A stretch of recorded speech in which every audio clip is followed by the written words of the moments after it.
Assalamualaikum warahmatullahi wabarakatuh. Perkenalkan, nama saya Najwa Faradiana dari kelas 2023 PBSIC dengan NIM 23020074101. Di sini saya akan menceritakan pengalaman-pengalaman pribadi saya, yaitu saya ingin bercerita tentang bagaimana awal mulanya saya mengikuti kepramukaan. Saya dulu awalnya mengikuti pramuka itu ketika waktu kelas 4 SD. Nah, dulu itu saya diajak oleh ibu guru saya untuk mengikuti pramukaan karena akan ada lomba yaitu EJSC.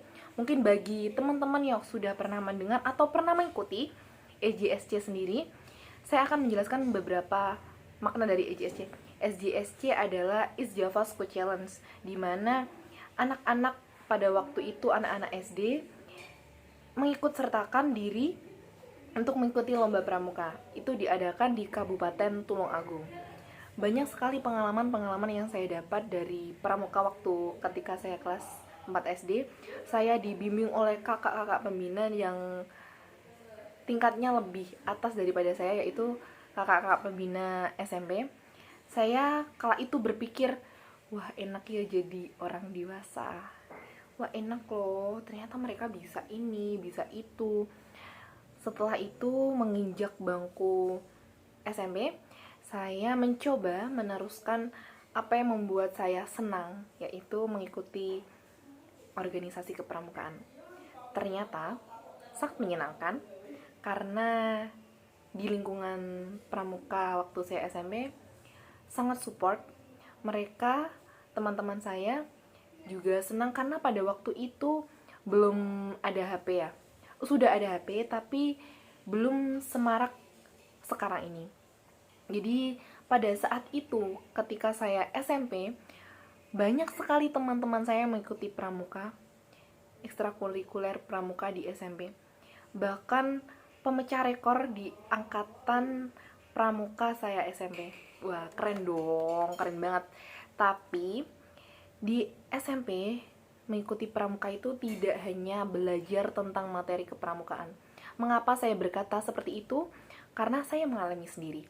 Di sana saya diajari bagaimana menjadi seorang pemimpin, bagaimana kita bisa bersimpati dan berempati sesama dengan teman kita, bagaimana kita bisa memperoleh wawasan-wawasan yang hal-hal kecil tanpa kita sadari, baik itu di lingkungan rumah atau masyarakat. Di sana di pramuka saya memperoleh ilmu-ilmu itu. Sangat bermanfaat untuk saya sekarang ini. Mungkin saya bisa berbicara seperti ini karena saya dulu bisa mengikuti pramuka. Bagi mereka yang tidak mengikuti pramuka, banyak terdengar dari telinga kanan dan kiri saya, untuk apa ikut pramuka? Untuk apa ikut pramuka? Dapat capeknya doang. Orang gak berguna juga untuk kehidupan sekarang. Eits, tidak. Untuk saya pribadi, pramuka membuat saya bisa berdiri sendiri di kaki saya, bisa membuat saya berani untuk show up diri saya, bisa membuat saya mengerti bagaimana lingkungan sekitar saya, bagaimana harus bersikap, bertindak sesuai. Meskipun saya di sini bicara seperti ini juga masih banyak kurangnya karena saya masih dalam proses belajar juga. Dan pengalaman pramuka yang membuat saya masih teringat sampai sekarang yaitu waktu saya kelas 1 SMP, yaitu saya mulai mengikuti lomba-lomba pramuka yang diadakan di luar lingkungan SMP. Nah, itu yang membuat saya teringat sampai sekarang. Mengapa? Karena tangan saya dijahit. Mungkin di dalam kamera ini tidak terlihat. Bagi teman-teman yang mungkin kalian bertemu secara langsung, bila tidak sengaja, pasti sering seperti ini.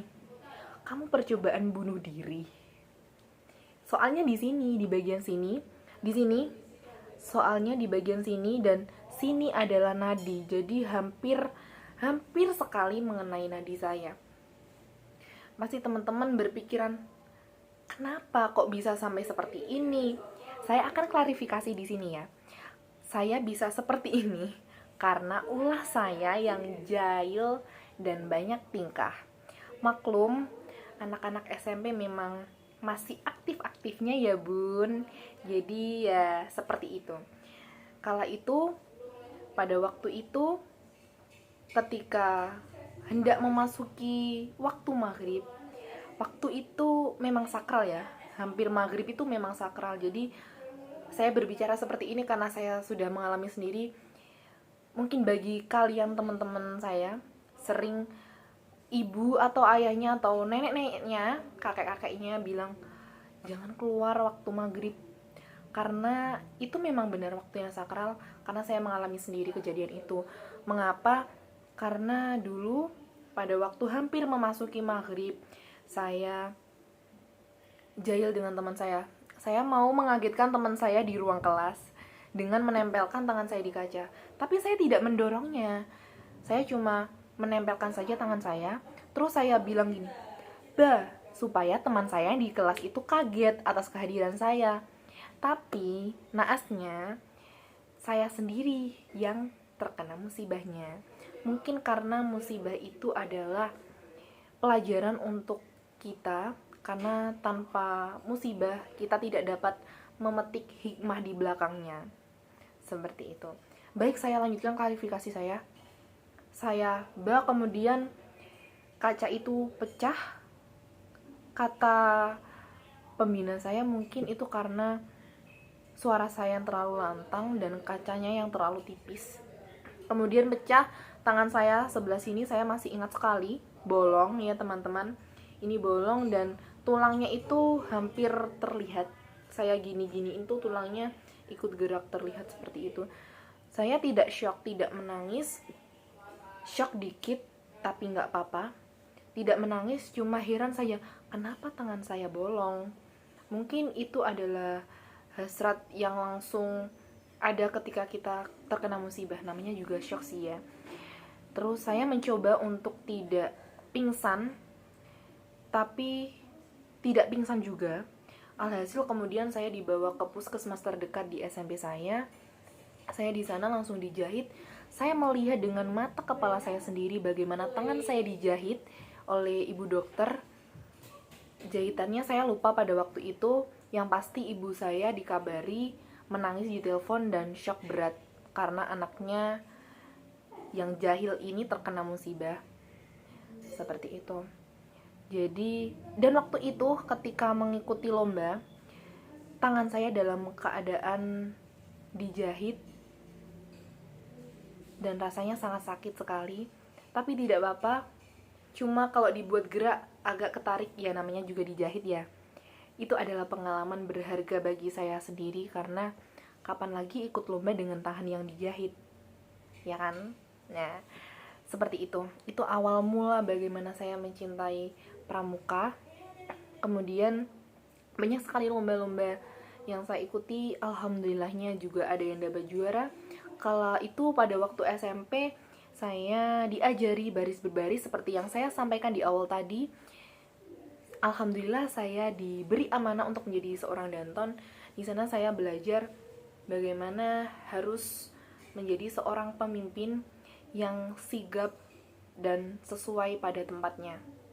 Banyak sekali pengalaman dan pembelajaran yang saya dapat dari mengikuti kepramukaan. Jadi untuk kalian semua, apapun itu, apapun organisasinya, apabila kalian ingin untuk mengembangkan diri kalian, apapun itu, silakan diikuti saja dan dengan dalam keadaan hati yang sukarela dan senang. Karena sesuatu yang akan kita kerjakan dan akan kita lakukan dengan hati yang senang dan ikhlas akan membuahkan hasil yang tanpa kita sadari akan berguna untuk kita di masa depan. Sekian yang dapat saya sampaikan. Apabila ada kurang lebihnya, saya mohon maaf. Wassalamualaikum warahmatullahi wabarakatuh. Sampai jumpa.